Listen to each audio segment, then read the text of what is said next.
প্রিয় ভিউয়ার্স, আসসালামু আলাইকুম। কেমন আছেন আপনারা সবাই? তো দেখুন ভিউয়ার্স, আজকে আমি কাটকু মাছ রান্না করতেছি।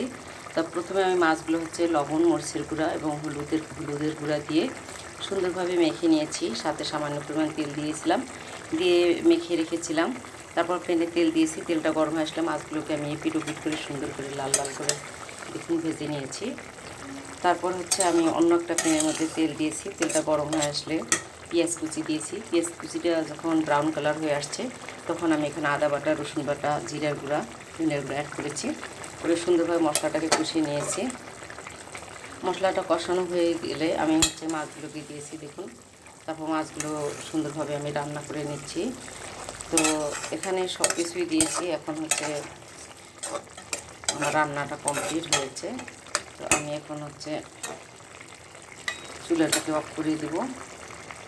তো ভিউয়ার, জানি না আমার এই রান্না আপনাদের কাছে ভালো লেগেছে কিনা। যদি ভালো লেগে থাকে তাহলে অবশ্যই লাইক দেবেন, কমেন্টস করবেন এবং শেয়ার